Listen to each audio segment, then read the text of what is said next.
Assalamu alaikum and a very good morning. I hope you guys are doing very well today and you're ready to kickstart your day with myself, Wtm, only on World This Morning, PTV World. We have a wonderful show lined up for you, and as you know, Ramadan has recently just finished and we celebrated Eid. So I hope you guys have been, hope you all had a wonderful time when you were celebrating if you've just joined us after the break. But now we have changed up the show again. We now no longer have our first segment, as you know, where we look at a verse from the Quran, but hopefully you guys have taken enough information from our previous shows over the last month and you are able to implement them in your day-to-day life. One thing that we are focusing on today, and actually we're going to be focusing on it for the whole show because it's a very important topic. It is something that we're seeing a rise of, especially the use within youngsters. We're seeing it an increase in schools with the abuse of substances. So what we're going to be talking about today is addiction, and not just drug addiction, because there are other addictions right now that we're seeing coming out, especially with the youngsters, especially with social media and all of these different avenues that kids have to explore. We will be looking at the statistics. We will be looking at how Pakistan is dealing with it, what the professionals are doing, what the preventative measures are, and also what the treatments are. And one element that I'm going to focus on is that we are going to look to destigmatize it on our show, which we've been doing for the last 4 years, because addiction is a disease, it is an illness, and the more we ostracize people and we demonize them, then the more likelihood is that they're going to be have a negative impact on the society and the community around us. We need to embrace everyone, we need to offer our empathy and our sympathy, and we need to give solutions so that people can make their lives better. And there are certain, we feel like there are certain segments of society which has a higher usage of addiction, has higher addiction rates or usage of drugs. But actually, these are just stereotypes, and everyone is potentially a victim or vulnerable to this aspect, because you have peer pressure, you have glamorization of it all. So we'll be touching upon all of this, and we've been very lucky. We've been joined by 2 psychologists because we need to know the psychological elements behind it all as well. I will get my words out today. So we've been very lucky. We have been joined by Ms. Khan. She has joined us before. She is a psychotherapist working within Pakistan. Assalamu alaikum. Good morning. Good morning. Thank you so much for joining us today. Thank you. Besides Ms. Khan, we've been joined by Fazl Wahid. He is focusing on addiction psychology, and he is also running a rehabilitation center for addiction called Lifeline. Assalamu alaikum. Good morning. Thank you so much for joining us today. Thank you for having me. Okay, so we're going to start with you, Fazl, because you have the statistics. So let's talk about what is the situation regarding addiction within Pakistan statistically. According to the UNODC, they conducted a survey, and the statistics are very alarming. Almost 10 million people in Pakistan, they're using drugs, and 60 to 70% out of them are youth, young people like below 30. And the most common drug among those drugs is cannabis. Like 5 million people are using cannabis in Pakistan. Nearly 3 million people are using opiates or opiate morphine derivatives. And then there are other drugs also, like the 3rd largest drug that is used in Pakistan is sedative tranquilizers, mostly by the female segment. Okay, so that paints a very bleak picture of what's happening within Pakistan. But now there is there always, we try to find those silver linings because life is already so tough. So now, Ms. Bab, you're a psychotherapist. You've been working with Pakistan, and last time, we found out all about that. But now when you're seeing, when you're having your patients or clients come in, what are you seeing are the reasons, the core reasons or excuses or the root causes. The root causes. Yeah, the root causes are, there's various root causes. There is no, just like the variables within the clients, there's variable root causes. But I think the family composition breakdown, there's lack of support, there's lack of understanding, there's a lot of peer pressure. So there's more of external pressures than internal support. So that's where the breakdown, the conflict is happening. And as we all know, we are humans and we need to have some peace and tranquility in our lives, so we seek out that relief from substance abuse. Right. So that's what most of my clients come with. Right. Yeah. Okay. So then, first, I want to ask you then, why is it that in the 21st century, when you don't have that support network, maybe within the family or within the society, why are we still running towards substances, or why are we still trying to find that escape through that? All right, we need to understand the basic difference, like the difference between the reasons of using drugs and the reasons of addiction. They are different, okay? Right. Reasons of using drugs could be peer pressure, like 50% of the people who use drugs for the first time are because of peer pressure. 16% are because of they process some loss or stress. 13% they do it for enjoyment, and some 10% for prescription and various reasons. So these are the reasons why people use drugs, okay? Like, for example, if you use sugar, you don't use sugar with an intent to become a diabetic later. That's true. Similarly, when you use drugs, you don't use drugs for the first time with an intention to become an addict to it. Very good point. But yes. that is, a deficiency in our genes. We are genetically predisposed towards it. So once we start using it, we become addicted to it. Right. So reasons for addictions are different than the reasons for using drugs for the first time. Right. That's very, I'm glad you've put it like that, because that was a very important distinction to make as well. Now, as we mentioned before, we were briefing, and this is the problem, like with such an interesting conversation, you end up briefing too much before the show, and then you forget what you need to ask on air. But now, we talked about during the briefing about the difference between addiction and habits. Because that kind of goes hand in hand, because it's so hard to break a habit. And if we're already genetically predisposed to being addicted to things, what's happening, and how do we figure out if we're predisposed to being addicts? I mean, there's various tests and stuff, but I believe that to break the cycle, we have to understand, as you quite rightly just asked before, that to break the cycle, we have to understand where the root cause is. And once we know where the root cause is, then we can break the cycle. What you're asking is, how do we know if we're predisposed to, say, some people predisposed to diabetes, some people are predisposed to cancer. It's not about knowing what we're predisposed to, it's about preventing, it's about protecting ourselves from this exposure, like what Fazl just said. We don't consume sugar with an intention to become diabetic. Sorry.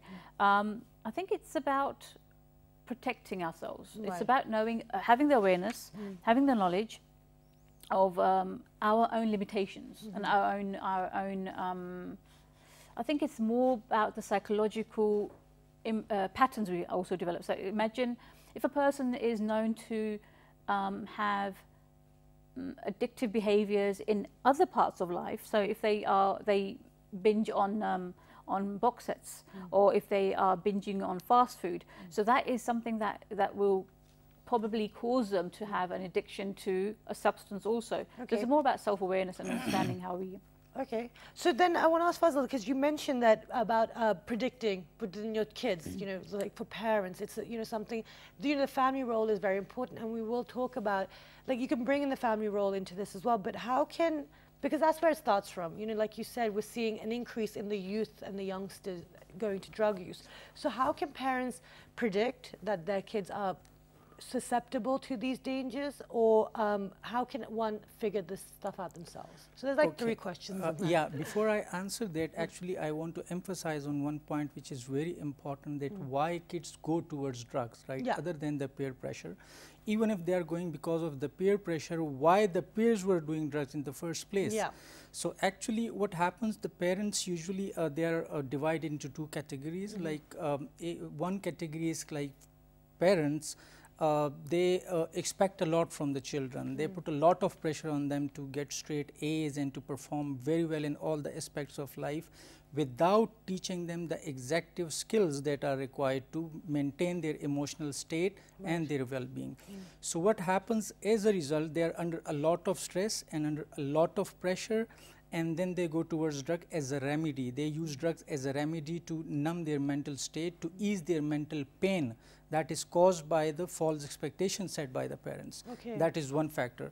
The second factor that you talked about, which is also very important, how can we predict predicting the kids like who will go to drugs, who have the potential to use drugs and who don't have the potential to use drugs.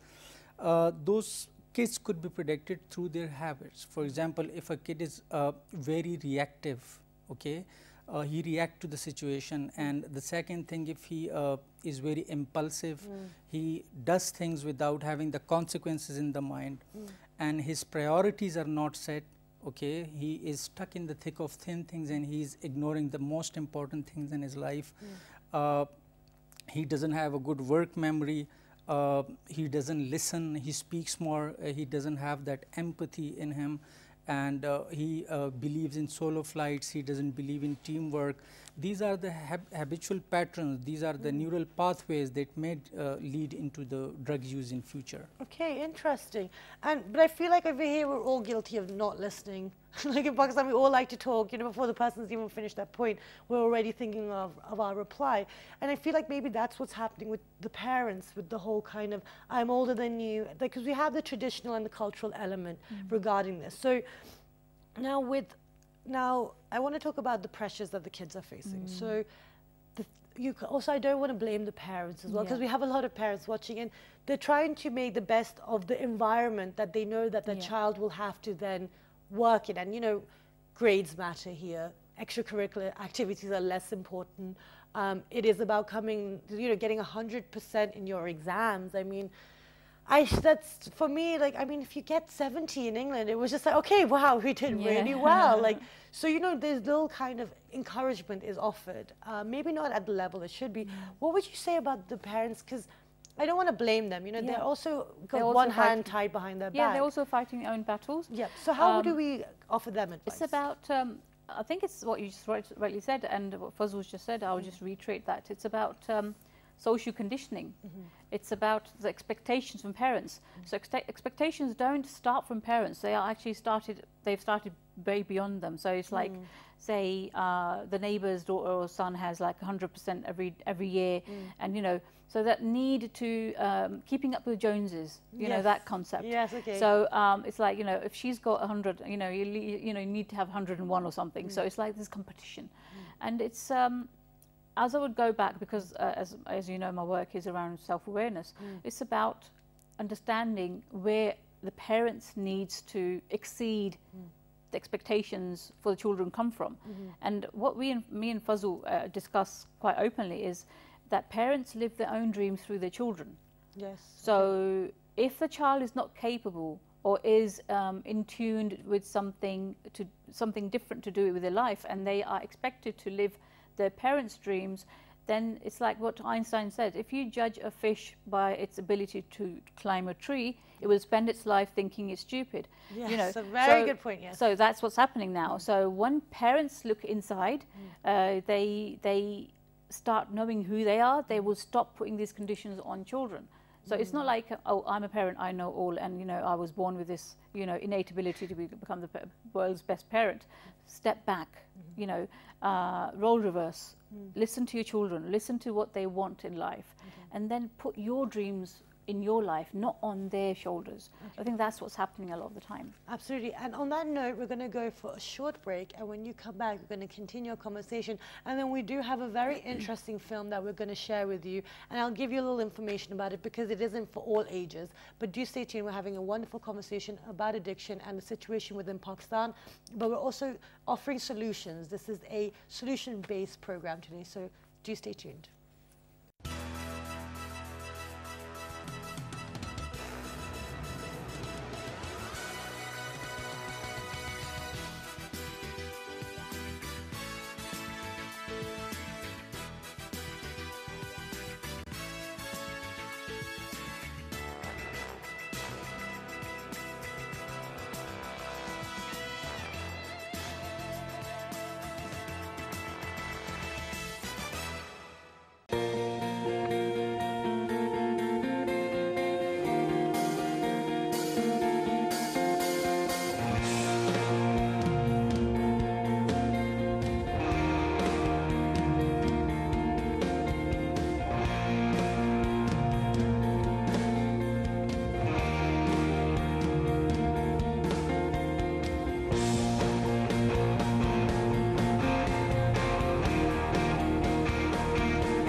Welcome back, everyone, and for everyone that's joined us today, we are looking at addiction and the difference between substance abuse and habits.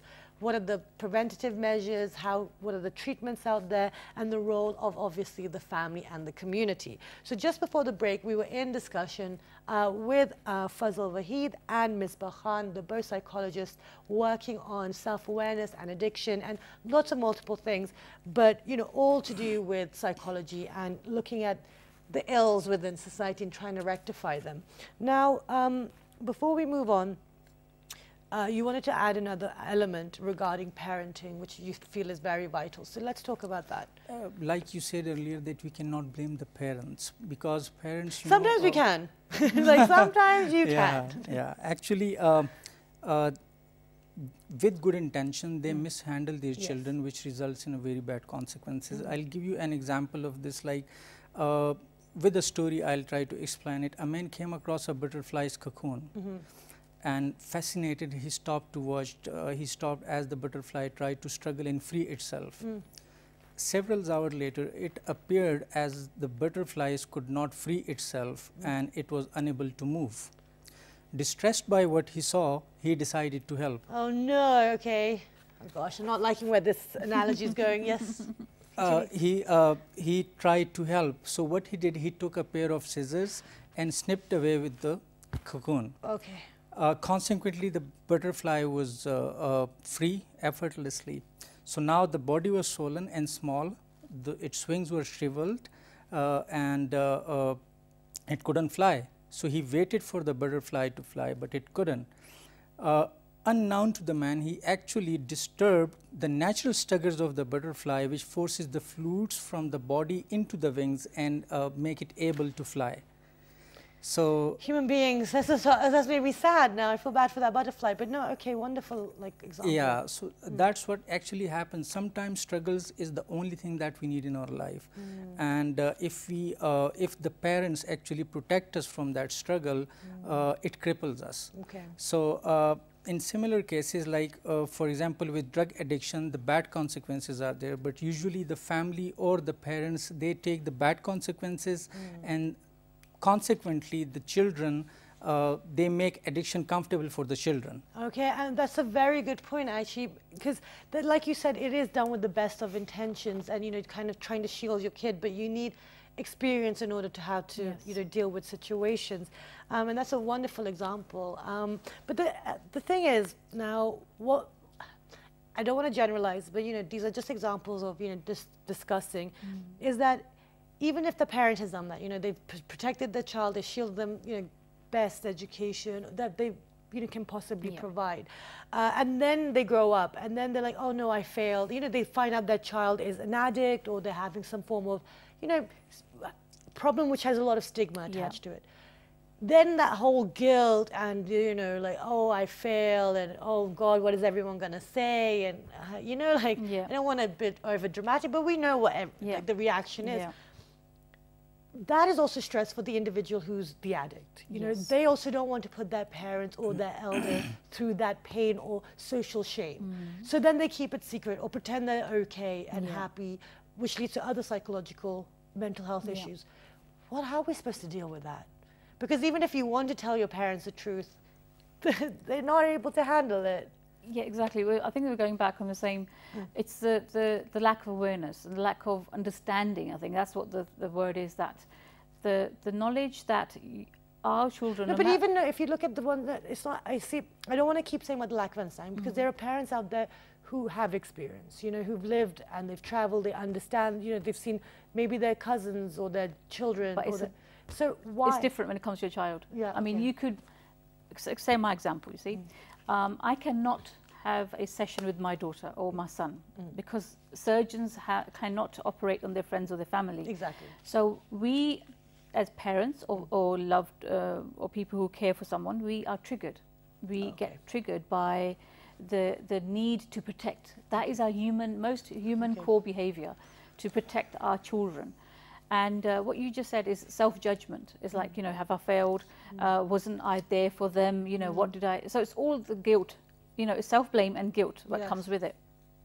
And the reason I use the word understanding or lack of awareness is, yes, the parents might know about this issue, but do they actually know what is causing their triggers? Do they actually know what's causing their uncomfortableness around their child's behavior?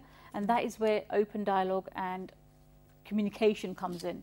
Understanding that the young person in today's world is actually exposed to much more dangerous, more toxic influences than probably me and Fazul were in, you know, when we were younger. So it's about the acceptance of what is actually being consumed by the child or the young person, and knowing that it might affect them. So I think we as parents or as society, we are very afraid of what you just said, you know, in Urdu is the best way to use it, log kya kahenge, you know, and it's like the ostrich syndrome. You know, if I put my head in the sand, nothing's gonna, you know, if I don't see it, it's not happening. So it's opening our eyes to the uncomfortableness that is surrounding the parent. I'm talking about parents, and knowing that, okay, if my child has been influenced and they have been affected by this substance or any other addictive behavior, what can I do about it? The solution needs to be there, not the all-consuming guilt. Okay, Puzzle. Yeah, actually we need to understand one concept. The skills that my parents used to raise me cannot be used by me to raise my children, because there is a gap of 50 years almost, okay? And the second thing, parent is a reflected role. When a child is born, with that a parent is born, okay? So if we say they are experienced, they are not experienced at all. They may be very experienced in other life skills, in some survival skills, but not as a parent. Parenting is a skill that needs to be learned, okay? But we, in Pakistan specifically, we don't find it worth learning. If you ask someone, you're going to become a parent, did you go for counseling, for like parenting counseling? They laugh at you. Why should I go for that? Did my father like seek counseling to raise me? There's always this comparison, it becomes a competition. Exactly, like you cannot replay the parent role. Those things are obsoleted now. Second thing, we don't need to force feed the children. We don't need to teach them. We need to synchronize the learning moments with the teaching moments. The learning moments are actually the teaching moments. So we should not force feed them. And the second thing, they don't need our knowledge. It is from another time, you know. We just need to give them an environment which is nourishing, where there is love and respect. And the second main responsibility of a parent is to protect them from the bad influence on the street, including their own influence, which is also very bad. Okay. So that is the main responsibility of a parent.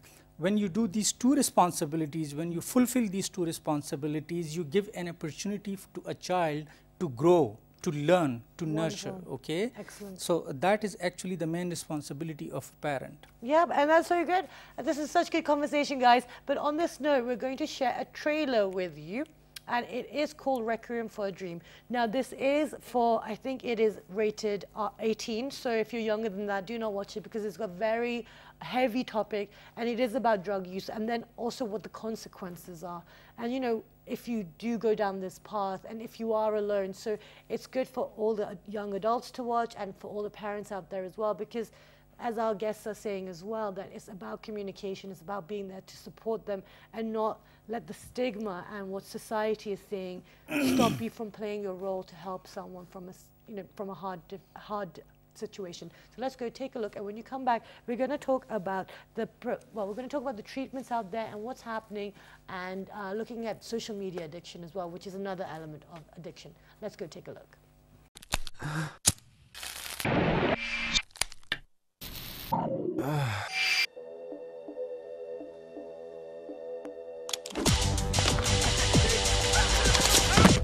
Anything else? Television. That's right, Mrs. Goldfarb. Television. Congratulations. Look, I don't have I'm not any, looking for money, Mrs. Goldfarb. I'm calling to tell you you've already won. Mail-In and Block discovers contestants for most of America's television shows. You've already been chosen from a long list of potential contestants, meaning you've already won. Oh, so where's the body? When I tell you, you're gonna jump out of the window.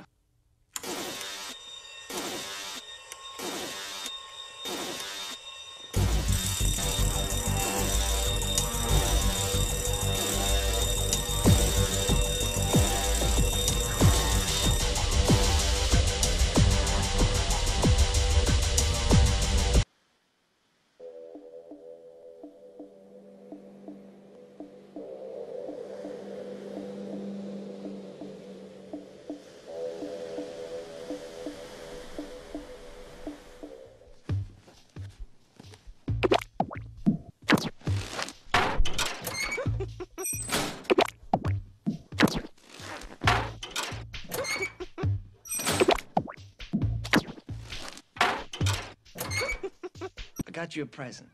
Oh, Harry, I don't need a present. Just have a baby. Will you let me tell you what I got you?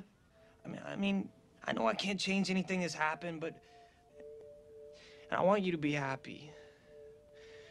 So I got you a brand new TV set. It's gonna be delivered in a couple of days. It's from Macy's. Oh! To our very own Mrs. Sarah Goldfarb. Choose by Sarah. Choose by Sarah. Choose by Sarah. Oh, Sarah. Oh, Sarah. It's a pleasure. Well, it's a pleasure to have you. And that.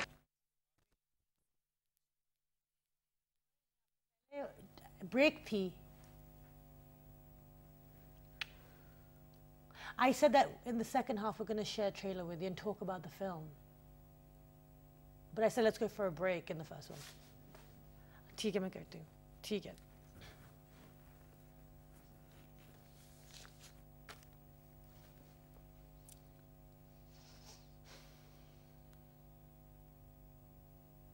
Welcome back, everyone, and that was Requiem for a Dream, and that is very interesting, and you know, it shook me to my core when I watched it, because with the actors that are in it, Jennifer Connelly, and then, you know, Jared Leto, you don't, and I think it was Damon Wayans as well, you don't really expect it to go there, but you definitely do check it out. But now, it's not just substance abuse that we're looking at.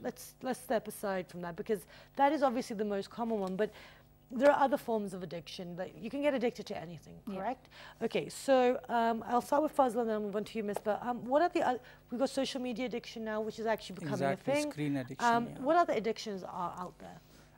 There are chemical addictions, but there are non-chemical addictions as well, like compulsive gambling is an addiction, screen addiction, pornography, and there are many addictions that are non-chemical, but actually the activity in the brain is similar. Like to the brain, it is the same activity actually. Whatever you are addicted to basically disrupts the neurotransmitters that is called dopamine and serotonin. So the effects and the outcomes, they are the same.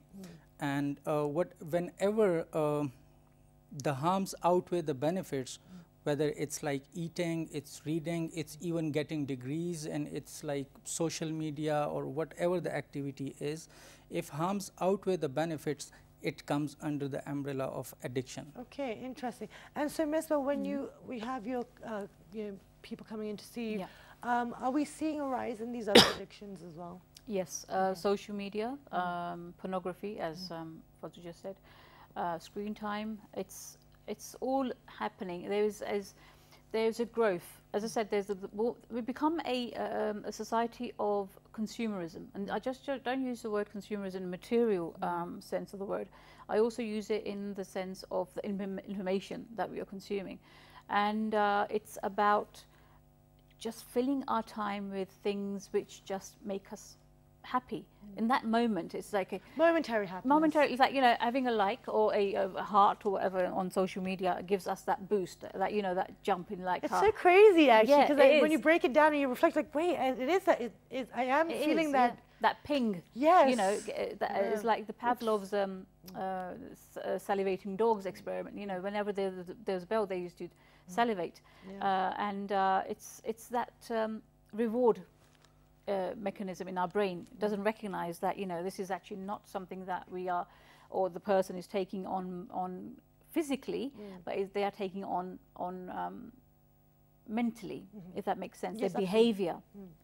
And it's all the same. The brain does not differentiate between a physical addiction and a mental addiction. So, and because it's like, I'll use a word, it's more acceptable in society to be on your phone all day and, you know, liking and commenting and, you know, and pinging and ponging and poking, it's okay. You know, you can be sitting amongst friends and you could be doing it. You know, you could be, you'd be on a phone. I mean, the amount of times I've seen couples in restaurants on their phones with no eye contact and no relatability. And because that person is, if that person was taking a joint or you know, smoking cannabis, they'll be like, oh, go out, please go out. You know, you're not allowed to do this. You can get arrested. But with the phone, it's like, okay.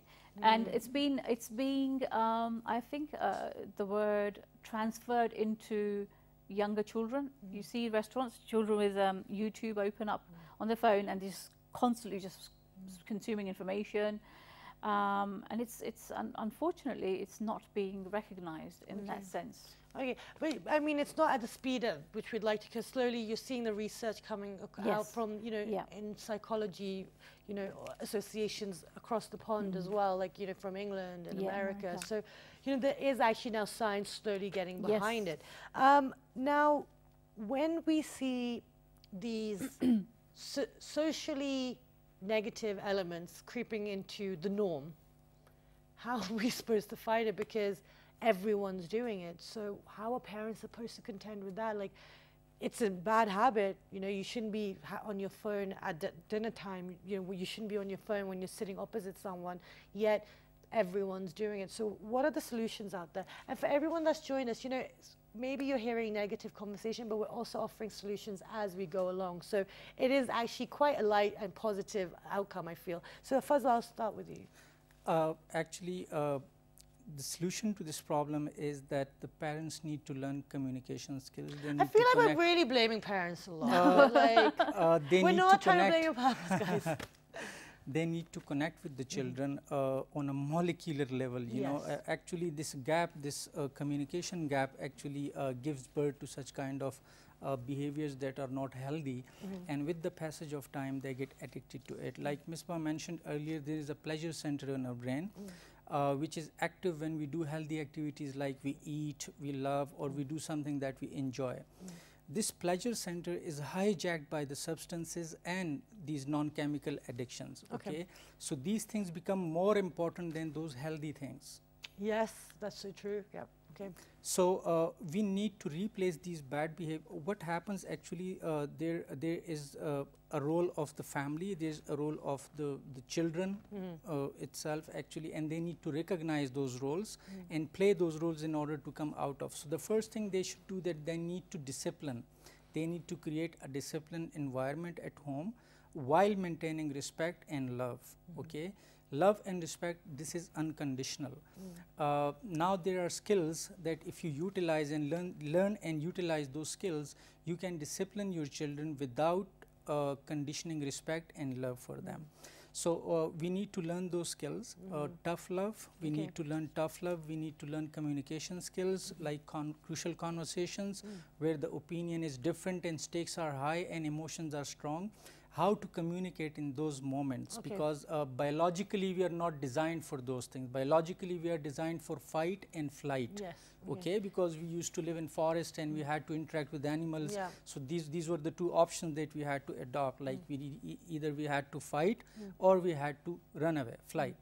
So biologically we are designed for those two things. We are not designed biologically for crucial conversation. That is a skill that we need to learn, and that is a learnable skill. So if the parents or the family or whoever the caregiver is, if they learn those skills, they can communicate with their kids. Wonderful, that's great. And actually now what we're going to do is, because I've noticed that the time is running short, the clock is there, that's why I look there, but we are now going to look at the solutions and you know, the treatments out there, and you know, I'm going to set it out now because I want you guys to fill in all of that, because I want to make sure we cover everything. So I'd like you to tell us about the treatments that are available, and then also, you know, if parents are to send their children to rehab centers within Pakistan, what are the services out there, what are the resources, how do they make sure that they're protecting their child rather than actually getting them more traumatized? Because there are so many films out there, actually now remembering them, that, you know, quite traumatic things can happen if there's no,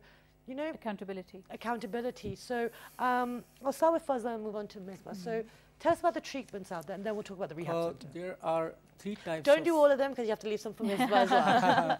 Okay. There are 3 types of treatment available, 3 types of options available for the people. One is called, we call it indirect treatment, like the family is not the patient, the families come to the treatment.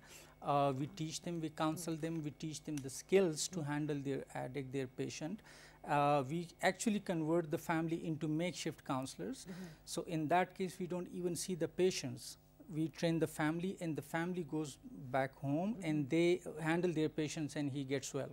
That is called indirect treatment. Wonderful. And then there is another option that is called outdoor treatment, where admission of the patient is not mandatory. The family comes for the counseling and we teach them family interventions. With the help of intervention, they raise the bottom. They raise the bottom so the patients don't have to realize when he hits the bottom, because the price tag is very high.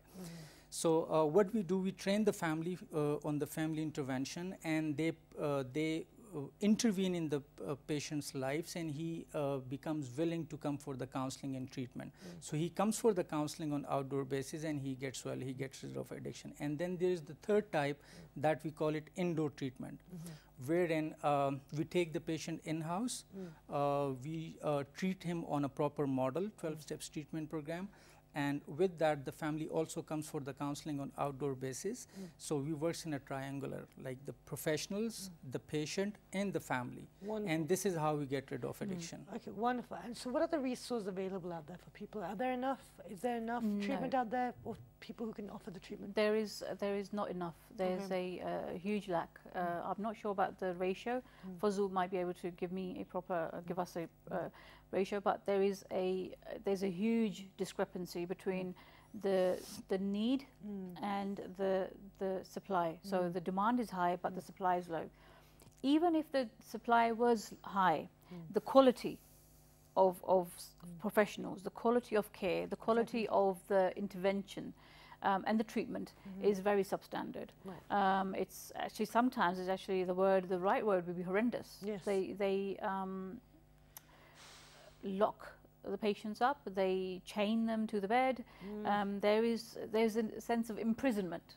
And that might be one of the reasons why they took up substances in the first place, because they're feeling trapped. Yes, exactly. So it's like enforcing the trauma, which they, as you quite rightly said, which might have been the trigger for them to seek addiction.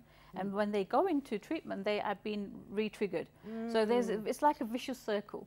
So there is definitely a lack of quality, treatment interventions. Definitely, there's a huge lack. And as I quite rightly said before, awareness and best practice policies are not being implemented in Pakistan at this moment. Okay, sorry, I know we've run out of time, but just quickly, how can parents make sure that they make the center or the service is up to scratch and, at international level? Actually, one thing I would quickly add on to what Ms. Bas said. Actually, like I mentioned earlier, there are almost 10 million people using drugs. And according to ANF, only 30,000 people have access towards treatment, which is 0.3% of the people who are using drugs. So it's like the treatment options are very less.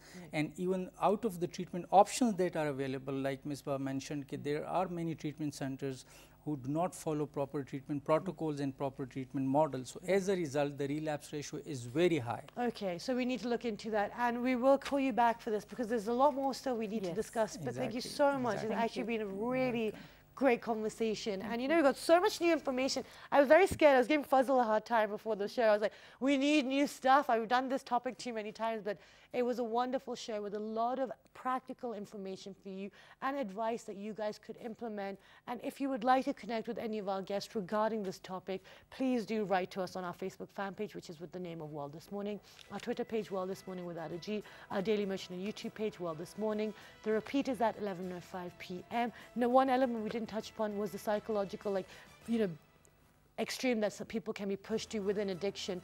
Depression, anxiety, all these things can also be triggers, and people can also, end up taking their lives or dying from substance abuse. So try to be kind, show some empathy, and do reach out to the professionals to help someone if you know someone is suffering. With that, I will see you bright and early very soon. I hope you have a wonderful day. See you guys very soon. Bye-bye.